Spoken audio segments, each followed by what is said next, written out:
출애굽기 19장 5절. 그러므로 이제 만일 너희가 참으로 내 음성에 복종하고 나의 언약을 지키면 너희는 모든 백성보다 나에게 독특한 보물이 되리니 이는 온 땅이 내 것임이라. 말씀의 제목은 독특한 보물 독수리같이 가 되겠습니다. 그러니까 독특한 보물, 그러니까 독수리같이, 같은 독으로 시작하죠. 독특한 보물이니까 독수리같이 하나님께서 이스라엘을 그렇게 다루시는 것을 보게 되는 것입니다. 우리 한글의 우수성이죠. 독수리같이 독특한 보물을 그렇게 다루시고 그렇게 인도하시는 것을 우리가 오늘 보게 될 것입니다. 자, 보물이라는 말 네이버 사전에 찾아보니까 썩 드물고 귀한 가치가 있는 보배로운 물건이라고 정의되어 있습니다. 또 우리가 아는 것처럼 보물이라는 것은 쉽게 찾을 수 없거나 쉽게 얻을 수 없거나 매우 드물고 희귀하고 귀한 것이라고 그렇게 정의하죠. 자, 그런데 성경에 따르면 예수님께서는 보물에 대해서 이렇게 말씀하고 계십니다. 너희 보물이 있는 곳에 너희 마음도 있느니라. 주님 말씀에 따르면 보물은 어떤 것이든지 간에 내 마음이 향해 있는 그곳이 그 무엇이 보물이라는 사실을 가르쳐 주는 것이죠. 내가 지금 무언가를 향해 혹은 누군가를 향해서 마음이 가 있다면 그 무엇이, 그 사람이 나의 보물이 되는 것입니다. 그런 의미에서 여러분의 보물은 누구입니까? 부모들에게는 자녀들이 보물이죠? 그럼 자녀들에게는 부모님이 보물인가요? 마음이 항상 부모님에게 가 있고, 저는 마음이 어디에 항상 가 있나 설교 준비하다가 생각해 보니까 교회 건물에 가 있는 것 같아요. 보물인 것 같아요. 아, 어디가 또 새는 곳이 없나? 비가 오면은 어디 보수해야 되는 곳이 없나? 보강해야 될 부분이 어디가 있는가? 장마에 대비해야 될 부분은 어디 있는가? 아, 대비하지 못해갖고 또 여기저기 막 토사가 내려오고 막 주저앉고 이런 것들을 보면서 어쨌든지 간에 마음이 많이 가니까 보물인 것 같습니다. 어떤 분들에게는 어릴 적 썼던 일기장이 보물이라고도 하고, 어떤 분들은 연애 시절 받았던 그 편지들이 보물이라고 하기도 하고, 자, 이처럼 보물이란 값비싼 어떤 물건만이 아니라 개인적으로 귀한 의미나 추억이 담긴 그것이 될 수가 있죠. 자, 우리가 모여가지고 각자가 어떤 귀중한 물건이나 사연이 담긴 나의 보물에 대해서 이야기를 한다면 참 재미있는 시간이 되겠고, 또 그 사람을 더 잘 알 수 있는, 더 친밀하게 알 수 있는 그런 의미 있는 시간이 될 수가 있겠죠. 그렇다면 우리가 하나님의 보물 이야기를 듣는다면 얼마나 재미있고 또 가치가 있고 또 의미가 있겠습니까? 오늘 말씀에서 우리는 하나님께서 소유하신 독특한 보물에 대한 말씀을 보게 되는 것입니다. 단순한 보물도 아니고 독특한 보물이라 말씀하십니다. 하나님께서는 이스라엘을 독특한 보물로 삼으셨습니다. 이스라엘이 다른 민족들보다 더 가치 있고 귀하고 훌륭하고 대단해서 독특한 보물로 삼으신 것이 아니죠. 하나님께서 그들을 선택하셨습니다. 그들을 사랑하셔서 독특한 보물로 그렇게 삼으셨습니다.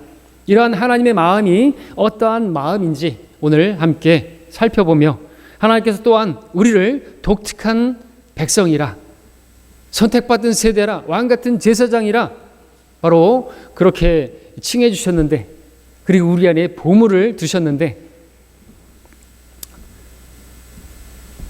그러한 우리 주님의 마음을 한번 헤아려 보는 그런 시간이 되기를 바랍니다. 자, 1절 보겠습니다. 19장 1절 2절 교대로 읽겠습니다. 제가 1절, 여러분들이 2절. 이스라엘 자손이 이집트 땅에서 나온 지 셋째 달이 되는 그날 그들이 시내 광야에 이르렀으니 그들이 르피딤을 떠나 시내 광야에 와서 그 광야에다 장막을 치고 거기서 이스라엘이 그 산 앞에 진을 이루니라. 오늘 말씀, 이집트 땅에서 나온 지 3개월 되는 그날에 시내 광야에 이르게 된 이스라엘 자손으로 시작됩니다. 하나님께서는 그들에게 더 빠른 길로 쉽게 인도할 수도 있었는데 우리가 봤던 말씀처럼 그곳에서 전쟁이 일어나게 되면 그들이 마음을 바꿔서 이집트로 돌아가고자 할까봐 그렇게 광야길로 인도했다라는 말씀을 우리가 알고 있습니다. 그런데 또 하나님께서는 광야길로 인도하신 목적이 있는 것이죠. 그리고 결국에 이 신의 광야 또 신의 산으로 인도하신 목적이 있기 때문에 그렇게 인도하신 것이죠. 그리고 또 지금까지 약 석 달 동안의 그 광야를 통과해 오면서 하나님께서는 이집트에 익숙했었던 그런 옛 생활을 끝내고 오직 주님만 바라보고 주님만 의지하는 그런 믿음을 배우게 하시기 위해서 훈련시키기 위해서 그들을 그곳으로 인도하신 것입니다. 마침내 이집트 땅에서 나온 지 석 달째 되던 날 이스라엘이 시내 광야에 이르게 되었습니다. 석 달 동안 많은 일이 있었습니다. 그 일들을 통해서 하나님이 얼마나 위대하신지, 얼마나 자기들을 자상하게 돌보시는지, 얼마나 자기들을 사랑하시는지를 경험을 통해서 또 배우는 시간이 되었습니다. 3절, 4절도 이제 봅니다. 교대로 읽겠습니다. 모세가 하나님께 올라가니 주께서 산에서 그를 불러 말씀하시기를 너는 이같이 야곱의 집에게 말하고 이스라엘 자손에게 고할지니라. 너희는 내가 이집트인들에게 어떻게 하였으며 내가 어떻게 독수리들의 날개들로 너희를 실어 내게로 데려왔는지를 보았느니라. 하나님께서 시내 광야에 있는 시내 산으로 모세를 불렀고 모세는 그 산으로 올라갔습니다. 이 시내 산, 모세가 출애굽기 3장에서 그 불타는 가시덤불에서 하나님의 음성을 들었던 바로 그곳 호렙산이라고도 부르는 바로 거기 시내 산이었습니다. 또 다음 장에서 십계명을 받게 되는 바로 그 산 시내 산이었으며 또 선지자 엘리야가 도망치다가 하나님께서 그에게 쉼을 주셨던 바로 그곳이 또 시내 산이었고 예수님께서 40일 또한 또 시험을 받으셨던 그곳이 시내 산이었고 이후에 사도 바울이 또 하나님의 계시를 받기 위해 올라갔던 산이 바로 시내 산이었습니다. 주님께서 재림하실 때 역시나 이 시내 산을 지나 오실 것임을 우리 신명기 33장에 보면 그렇게 모세가 예언하고 있는 것을 보게 됩니다. 시내 산으로 모세를 부르신 주님께서 이스라엘 자손에게 고할 말씀을 주셨습니다. 그 말씀은 주님께서 그들을 위해서 행하신 일을 기억하기를 바라셨던 것이죠. 하나님께서 이스라엘 자손을 위해서 이집트인들에게 행하셨던 그 모든 일들을 기억하기를 바라셨고 또 이집트에서 이제 이 시내산에 이르기까지 그들을 데려오시되 독수리의 날개로 그들을 업어서 데리고 왔다라고 하신 그 말씀대로 그렇게 완전하고 안전하게 그들을 이동시킨 것에 대해서 기억할 것을 말씀하셨습니다. 특별히 주님께서 여기서 독수리들의 날개들에 실어서 그들을 데려오셨다라고 말씀을 하셨습니다. 근데 우리가 성경을 보면 분명히 이 이스라엘 자손은 광야 3개월 동안 그들은 그 광야를 걸어서 왔는데요. 그렇죠?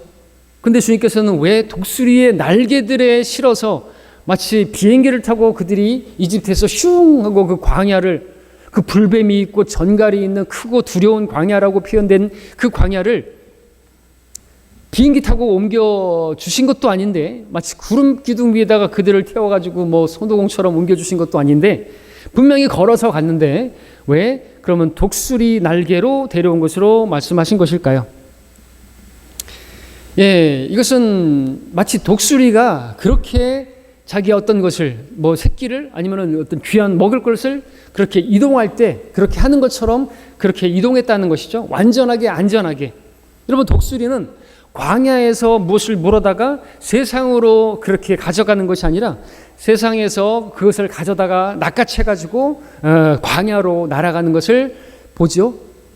바로 그와 같이 주님께서 그 세상 이집트 세상의 예표가 되는 이집트에서 그들을 낚아채다가 그 시내산 그 시내 광야까지 그들을 완전하게 이동시킨 것을 그렇게 빗대어서 말씀하신 것입니다. 그처럼 완전하게 안전하게 말이죠.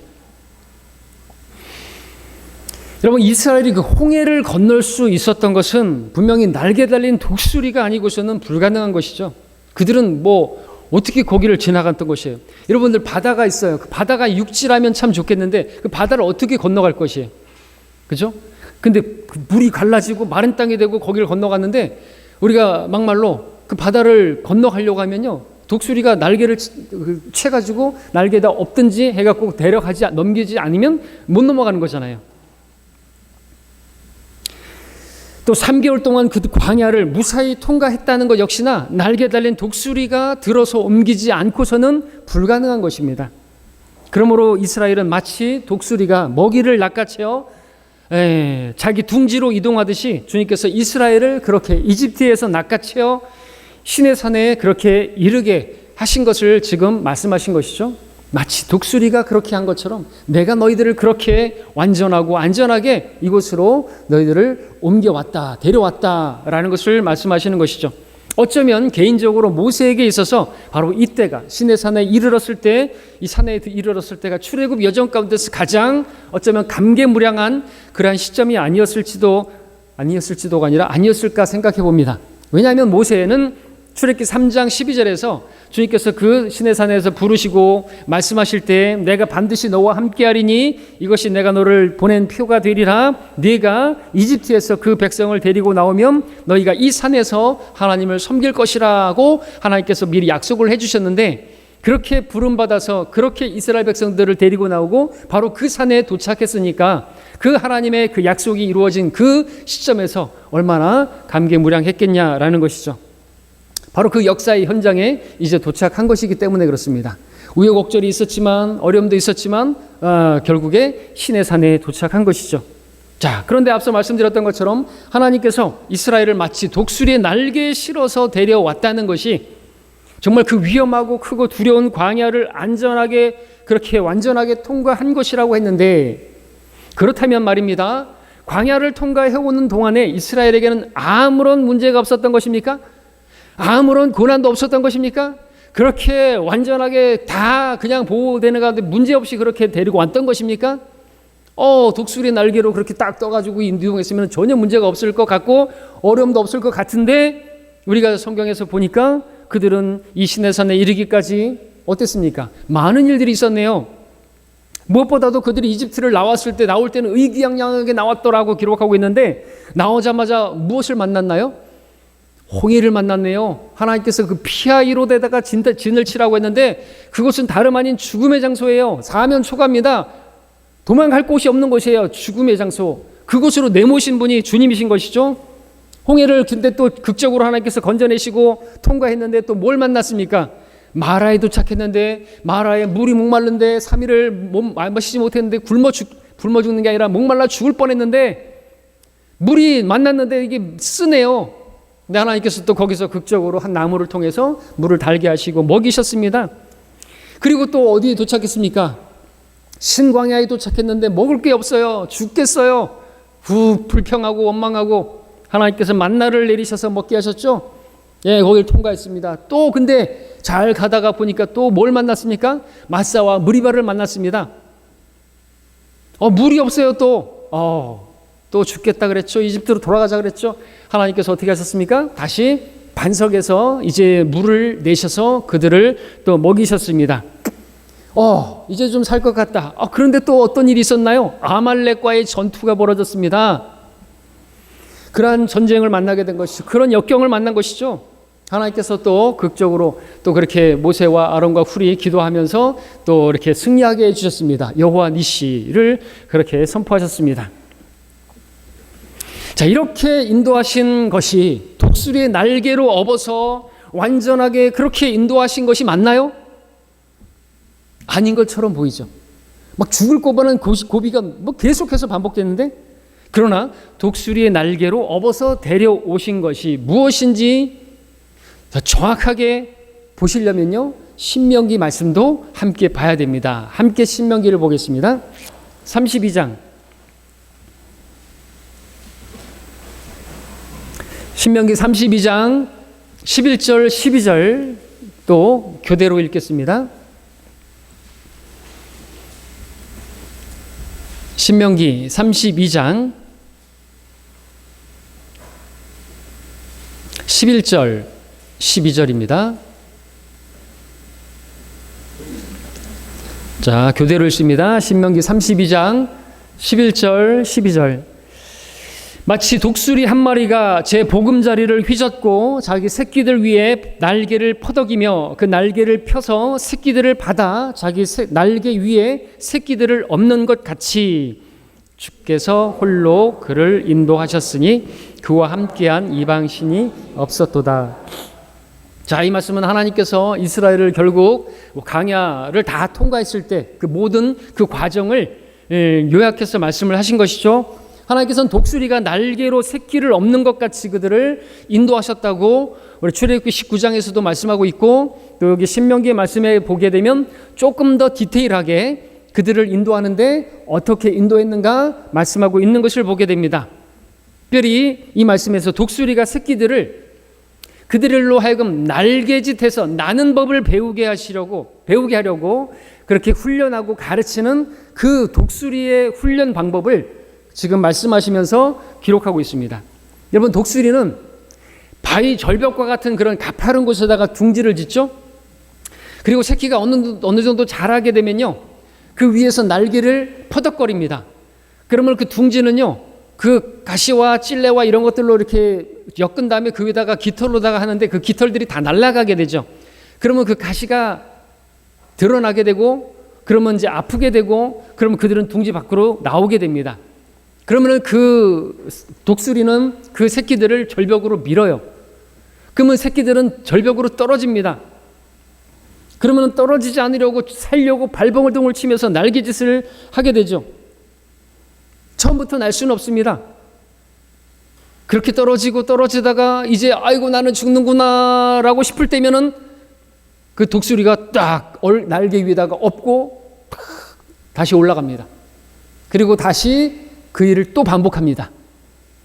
날 수 있을 때까지, 날개짓을 배울 때까지. 여러분들, 정확하게 이렇게 하나님께서 이스라엘을 인도하신 것이죠.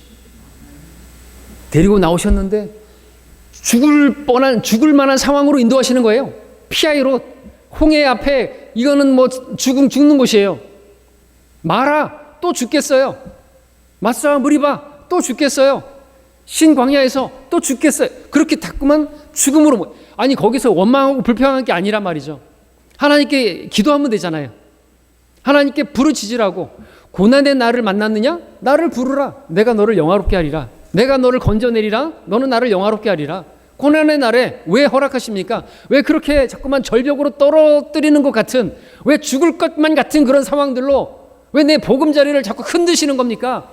왜 나를 자꾸만 그렇게 벼랑으로 모시는 겁니까? 왜 나에게 이런 아픔을 허락하시는 겁니까? 왜 자꾸 그렇게 하십니까? 훈련하시는 거라는 것이죠. 여러분들 그렇게 절벽으로 내모시는 것이 여러분들 미워서가 아니라는 거예요. 여러분들 버리신 게 아니라는 것이죠. 여러분들 훈련하게 하시려고, 믿음의 날개짓을 하라고. 근데 어떤 성도들은 그런 고난이 왔는데 그냥 하나님 원망해요. 사람들에게 불평해요. 이게 이스라엘이 했던 것이에요. 그러지 말라고죠. 하나님께 기도하라고. 왜 떨어뜨리는가요? 여러분, 받아주는 거는, 하나님께서 다시 받아주는 거는 그건 목적이 아니에요. 그건 결과죠. 목적은 뭐예요? 과정에 있습니다. 떨어지는 순간에 믿음의 날개짓을 하라고. 하나님께서는 그 독수리 새끼들이 그 둥지에 앉아가지고 먹이게 날아다 주는 그 어미에 날아두는 그 먹이만 먹으면서 살찐 그런 뚱땡이가 되는, 잘 먹고 잘 살고 범사가 잘 되고 그런 독수리로 키우시는 게 아니에요. 창공을 날아다니는, 자유롭게 날아다니는 그와 같은 독수리로 훈련시키기 위해서 마치 독수리와 같이 그렇게 다루시는 거거든요. 그렇게 해야지 독특한 보물이 되거든요. 그래서 독수리처럼 인도하시는 거거든요. 근데 거기 앉아가지고 여기 있는 것이 좋사오니 그러면서 계속 날아다 주는 것만 먹고 있으면 얼마나 편하겠어요. 먹고 마시고 뚱땡이가 되면 날지도 못해요. 그렇죠? 여러분들 전에도 말씀드렸던 것처럼 우린 통닭신앙이 되면 안 된다고. 여러분, 통닭은 깃털도 없어요. 너 떨어지면 그냥 쫙 떨어져 버려요. 거기에 어떤 믿음으로 기도하는 것도 없고 믿음을 발휘해 갖고 주님을 찾는 것도 없고 그렇게 된단 말이죠. 기억하십시오.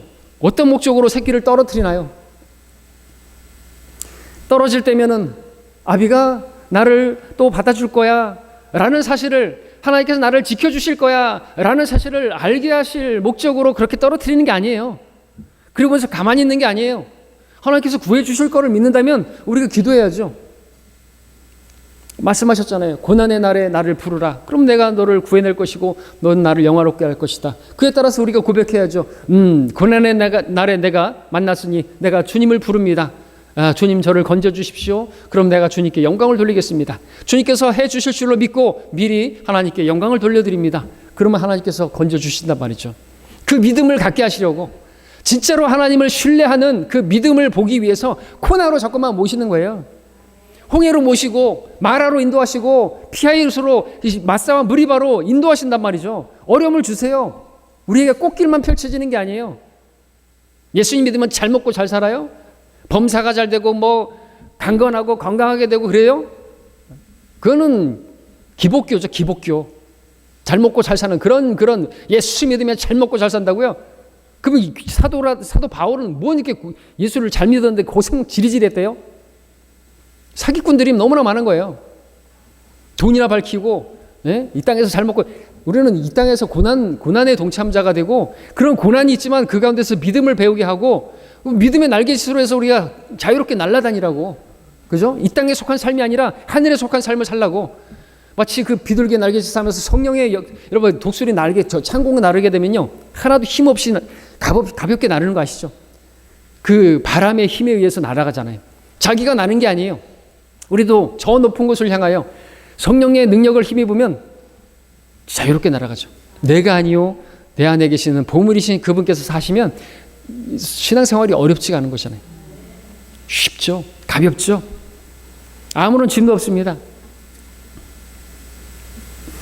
기억하십시오. 여러분에게 어떤 고난이 맺습니까? 역경이 맺습니까? 막 절벽으로 떨어지는 것 같습니까? 하나님께서 여러분들을 훈련하시는 겁니다. 믿음의 날개짓을 배우게 하실 목적이라는 것이죠.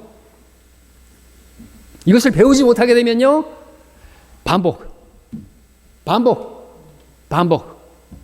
이스라엘 계속 반복했어요. 열흘이면 돼요. 열흘이면 가나안 약속의 땅까지 가는데 40년이 걸렸어요. 40년을 인생을 낭비했어요. 우리 그러면 안 되겠죠? 확 줄일 수 있어요. 우리 성경을 기록하셨잖아요. 이스라엘의 모습이 우리의 모습이에요. 계속 뭐 어려움만 만나면 막 이집트로 돌아가자고 세상으로 돌아가자고 뭐 거기서 있었던 게 더 나았겠네. 하나님께서 허락하신 이 목적을 거스르는 거거든요. 그게 아니라고. 그 가운데 하나님 부르면 그 하나님 믿는 그 믿음을 보기를 원하시는데 그냥 원망해요. 불평해요. 사람에게 불평하고 하나님을 원망하고. 자, 기억하십시오. 고난 만났을 때 원망하고 불평하실 게 아니라 그 가운데서 하나님께서 믿음을 찾아보기를 원하시는 거예요. 주님 말씀하셨죠. 인자가 올 때 세상에서 믿음을 찾아보겠느냐. 근데 그 믿음을 가진 사람이 누구예요? 끈질기게 간청하는 그 과부처럼 계속해서 주님 이루어 주실 줄을 믿고 기도하는 그 사람을 찾기 원하신다는 것이죠. 믿음인 사람이에요. 믿음 있으면 기도해야죠. 주님 구해 주십시오라고. 그 목적으로 여러분들에게 어려움도 허락하시고 질병도 허락하시고 어떤 뭐 사업 실패도 허락하시고 허락하시는 거예요. 그런 게 없으면요 하나님 안 찾는다니까요. 등 따 쑤고 배부르면 하나님 안 찾아요. 그게 인간이에요. 하나님께서 믿지는 장사 안 하시죠. 그리고 여러분들 진짜 믿음을 가지고 하나님 앞에 기도하고 하나님 이번에 해주시면 하나님께서 해주신 것으로 제가 진짜로 믿습니다. 그리고 하나님을 더 제가 섬기고 예배 더 잘 드리고 성경 더 잘 읽고 하겠습니다. 예, 그게 진실하다라고 하나님께서 딱 보시면요, 우리 마음을 아시는 하나님께서 응답해 주시죠. 그러니까 어떤 응답이 오기를 원하신다면요, 여러분의 믿음을 점검하셔야 되는 거예요. 나를 돌아봐야 되는 거죠. 내가 또 죄를 지어가지고 그런 일을 당했다. 예, 하나님께서 징계하신 것으로 알고 그 문제를 해결해야죠. 아니면 계속 반복하시는 거예요. 질병 허락하실 수 있습니다. 기도해야죠. 예, 기도해 드립니다. 그러나 여러분들 그걸 왜 그런 일을 허락하셨을까 생각할 수 있어야 된다는 것이죠. 언제까지 그냥 남한테만 의존하고 또 그냥 해주시겠지 그러고 가만히 있으면 안 되는 거예요. 적극적으로 주님 앞에 간절하게 그렇게 기도를 해야 되는 것입니다. 하나님께서 우리를 그렇게 정말 믿음 있는 사람, 보물 같은 하나님을 신뢰하는 독특한 보물이거든요. 그러한 믿음의 사람, 믿지 않는 사람들은 독특한 보물이 아니죠. 그 사람들은 그냥 믿음이 없기 때문에 어려움 만나면 어떻게 돼요?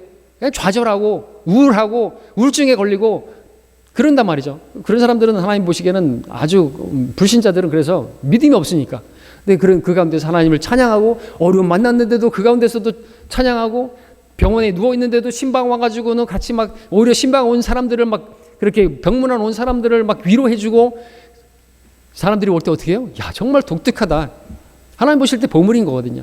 그러한 믿음의 사람들을 만드시려고 독특한 보물로 만드시려고 독수리처럼 그렇게 훈련하시는 우리 주님을 여러분들이 바라보시고 그렇게 성장하시는 믿음의 날갯짓을 배우시는 여러분이 되시기를 바랍니다.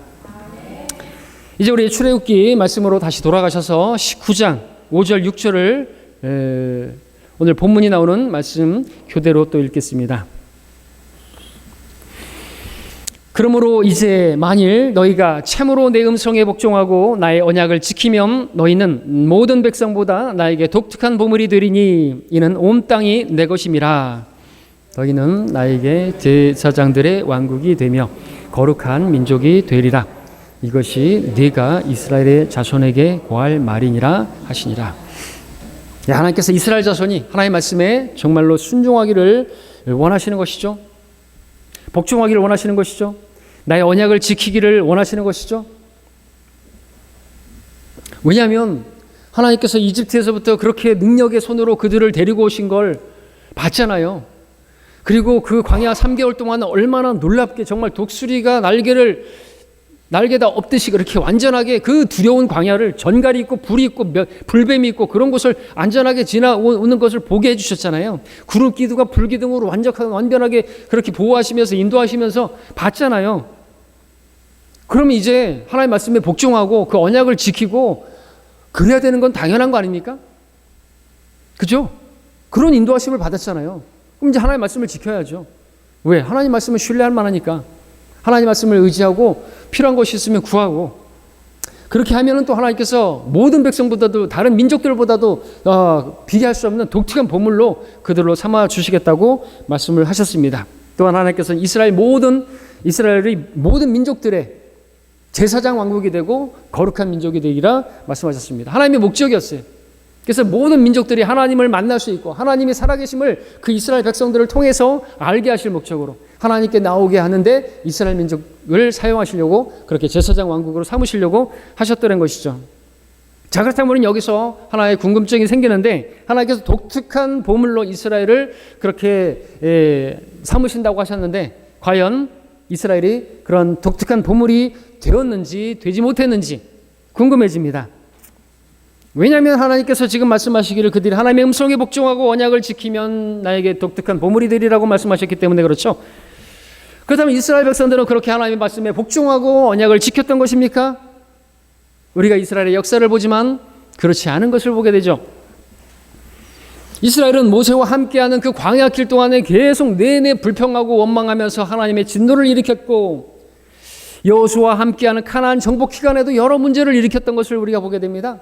첫 번째 전투였던 여리코전 거기서 그 어떤 물건을 가지지 말라 했는데 거기서 또 숨기기도 하고 또 주님께 묻지 않고 가나안의 그 기본 거민들과 화평의 언약을 맺기도 하고 재판관 시대에는 어떻습니까? 말로 다 할 수 없는 그 문제들을 정말 계속해서 발휘했고 결국 그렇게 재판관 시대를 지나서 우리도 다른 민족들처럼 인간 왕을 두자라는 그런 말을 했고 그래서 첫 번째 왕이 되었던 사울은 하나님의 말씀에 불순종하는 왕이었고 이후에 세워진 다윗 왕은 또 간음과 살인죄를 저질렀고 그 이후에 솔로몬 같은 경우에는 마지막에 우상숭배로 타락하고 말았고 그 후 왕국이 분열된 뒤로 이스라엘은 유다는 그렇게 하나님께 계속 반역하다가 아시리아와 바빌론에 의해서 멸망을 당했고 그런데 하나님께서 또 코레스를 일으키시고 스룹바벨, 에스라, 느헤미야, 에스더를 통해서 또 회복을 허락하시고 땅을 차지하게 하셨고 그렇지만 그들은 결국에 이스라엘은 카이사 외에는 왕이 없나이다 이렇게 외치면서 그들의 메시아, 그들의 그리스도로 오신 예수님을 십자가에 못 박아 죽이고 말았습니다. 이스라엘이 지나온 길을 볼 때 그들은 하나님의 음성에 복종하지 않았고 언약을 지키지 않았으며 결국 하나님의 독특한 보물이 되는데 실패한 것처럼 보입니다.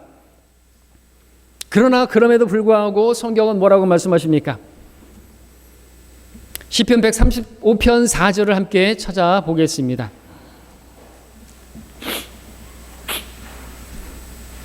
시편 135편 4절입니다. 한 목소리로 함께 읽겠습니다.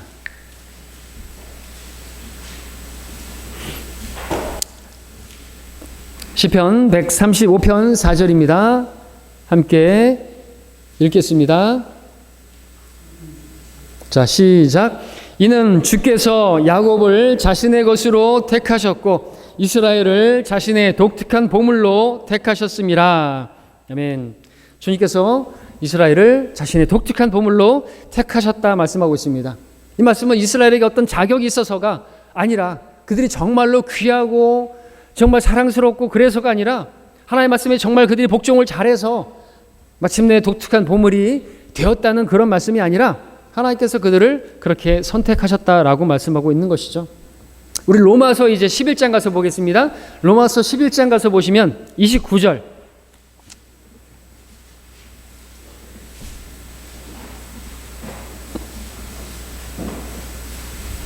로마서 11장 29절 함께 또 읽겠습니다. 시작. 이는 하나님의 은사와 부르심에는 후회가 없으심이니라. 자, 이 말씀 로마서 11장 이스라엘에 관한 말씀을 하고 계시는 거죠. 9장부터 11장까지 이스라엘에 관한 말씀을 하고 계시는데 답은 뭡니까? 하나님께서 이스라엘을 버리셨다는 말입니까? 아니라는 것이죠. 하나님께서는 부르심에 후회가 없으시다 말씀하고 계시는 것이죠. 이스라엘을 택하시고 부르신 일에 대해서 후회함이 없으시다라는 것입니다. 우리가 이 땅을 살아가게 되면 물건을 사용하고 많은 쓰레기를 버립니다. 우리가 뭔가를 버리는 이유는 그것이 필요 없기 때문에 버리는 것이죠. 근데 하나님은 버리시지 않습니다. 이스라엘을 버리지 않으십니다. 하나님께서는 이스라엘을 자신의 소유로 독특한 보물로 그렇게 선택하셨기 때문에 그렇습니다. 하나님께서는 이스라엘을 다시 회복시키실 것입니다. 결국 그들은 예수 그리스도를 받아들이게 될 것이고 그들은 천년왕국에서 제사장들의 왕국이 될 것입니다. 오늘 로마 카톨릭과 여러 개신교의 목사들과 신학자들은 하나님께서 이스라엘을 완전히 버리셨고 이스라엘에게 주어졌던 모든 축복은 자기들의 교회들에게로 옮겨져 왔다고 말을 합니다. 하나님께서 이스라엘을 버리신 분이라고 한다면 오늘날 누구도 다 버림받을 수가 있는 것이고 그렇게 주장하는 그들도 버림당할 수가 있는 것이죠. 그러나 성경의 하나님은 구원하시고 붙드시고 다시 건지시고 세우시는 하나님이십니다. 하나님께서 마음에 들지 않는다고 그래서 버리신다고 한다면요, 우리도 다 버림당할 것이에요. 하나님께서는 여전히 이스라엘을 버리지 않으시고 계시고 회복시키실 것이고 계시록 12장에 보니까 14절에 제가 읽겠습니다. 그때 그 여인이 큰 독수리의 두 날개를 받았는데 이는 그녀가 광야에 있는 자기 처소로 날아가서 그곳에서 그 뱀의 낯을 피하여 한 떼와 두 떼와 반 떼를 부양받으리라 했습니다. 출애굽께서 말씀하셨듯이 신명기에 말씀했던 것처럼 똑같이 또 독수리의 날개를 받아갖고 피난을 하는 것이죠. 이거 바로 대환란의 문맥이죠. 그곳에서 한 떼, 두 떼, 반 떼, 3년 반, 그 다니엘의 70째 주에 그 한 주, 마지막 한 주의 그 절반, 그 거짓 언약을 맺었고 그 심한 박해가 일어날 때 하나님께서 그들을 초자연적으로 그렇게 또 이동시킨다고 말씀하고 계시는 것이에요. 무엇을 봅니까? 하나님께서 이스라엘을 회복시키실 거예요. 그들을 건져내시고 그때 모세와 함께 그렇게 건져내던 것처럼 그렇게 그 세상에서 건져내시고 그들을 결국에 회복시키시고 민족들 중에 우두머리로 세우시는 그러한 하나님의 계획은 결코 무효화된 게 아니라는 것이죠. 자, 이제 우리 함께 이사야서 46장 4절 함께 보겠습니다.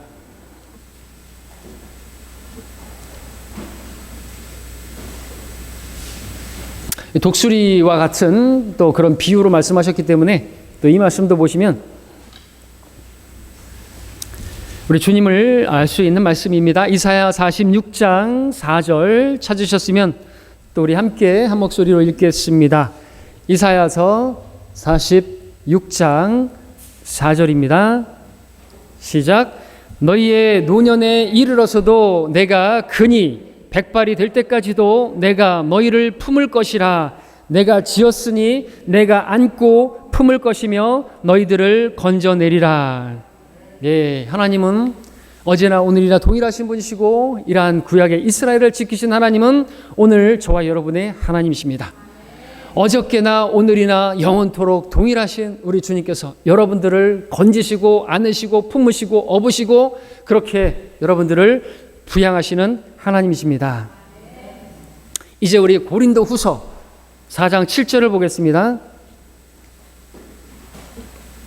고린도후서 4장 7절.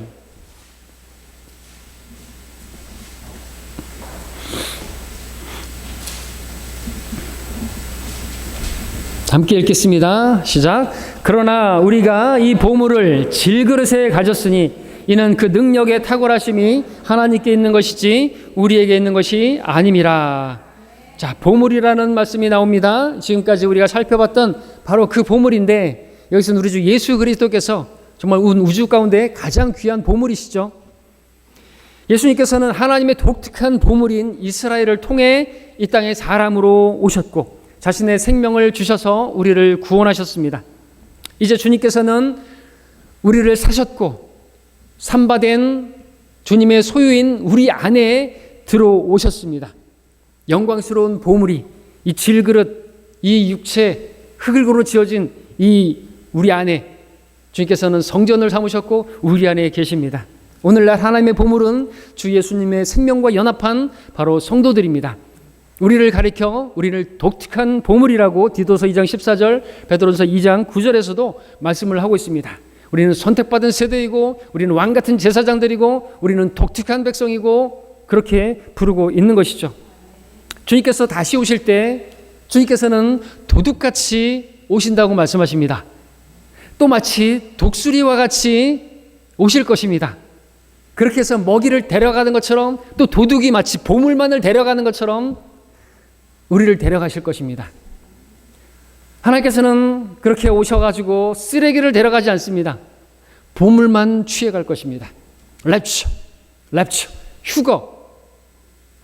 그래서 마치 독수리가 먹이를 낚아채는 그것에 대한 말씀이죠. 그 의미가 거기 있는 거예요. 우리를 그렇게, 우리가 보물이기 때문에 데려가실 것이라는 거죠. 대환란 우린 통과하지 않습니다. 우리는 짐승의 표 받을 걱정할 필요가 없어요. 우리 그 전에 들림 받게 돼요. 그리고 대환란은 야곱의 고난의 때, 야곱은 이스라엘이기 때문에 이스라엘을 다루시는 그 과정으로 넘어가는 것입니다.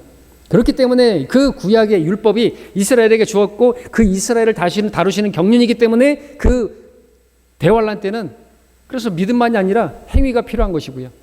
이방인들은 그 유대인들을 어떻게 선대할 것인가, 그리고 짐승의 표를 받지 말아야 하고 짐승에게 경배하지 말아야 하고 끝까지 견뎌야만 하는 것이죠. 3년 반을 총 7년이겠지만,